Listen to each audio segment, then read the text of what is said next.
Please listen to this mind-blowing story. Do as to change your mind and buckle up as a new creator. It goes thus. I never expected my life to change over a bowl of kimchi jjigae. My name is Maya, and I'm what the internet calls Afro-Korean. My dad's from Nigeria, my mom's from Seoul, and I grew up between both worlds.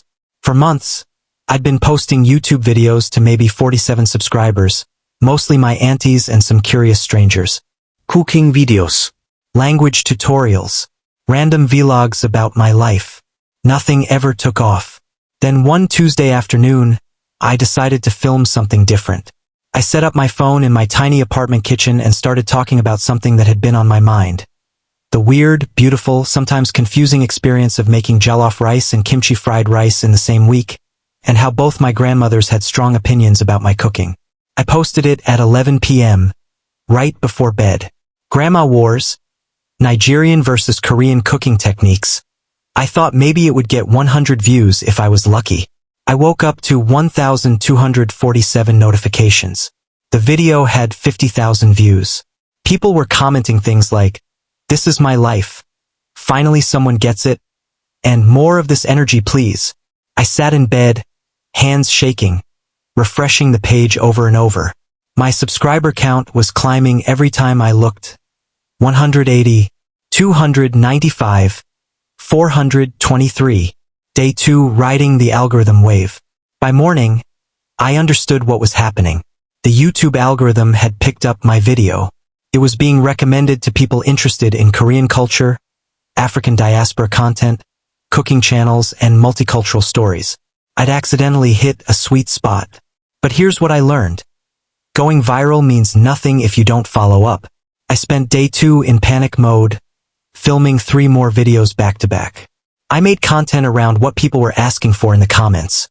A video about speaking Korean with a Nigerian accent, one about my favorite snacks from both cultures, and a short about the questions people always ask me, "Wait, you're black and Korean."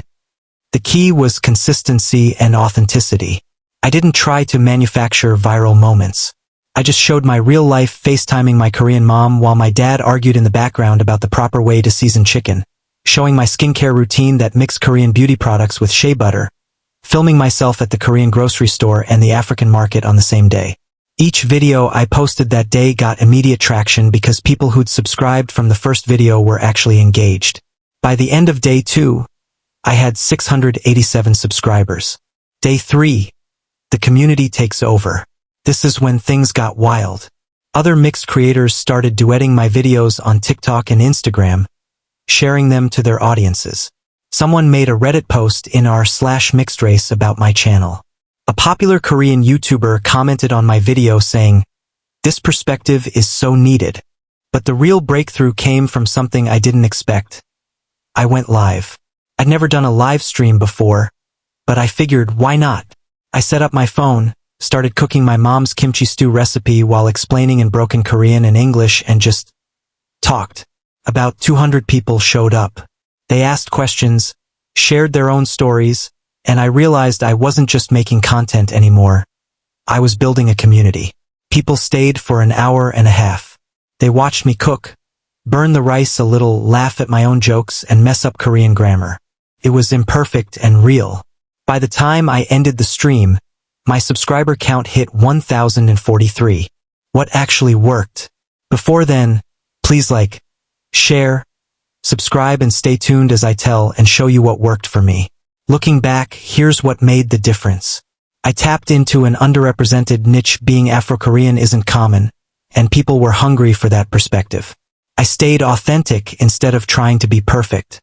My videos had good thumbnails but weren't overproduced. I engaged with every comment in those first 48 hours, building real connections. And I posted consistently when the momentum was there. But most importantly, I told stories that mattered to me. The algorithm rewards engagement, and people engage with honesty. 3 days later, I'm still shocked.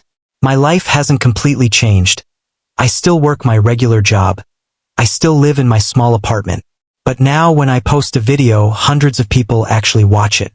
They care about my grandma's cooking rivalry. They want to know what it's like to exist between cultures. And honestly, That's worth more than any subscriber count.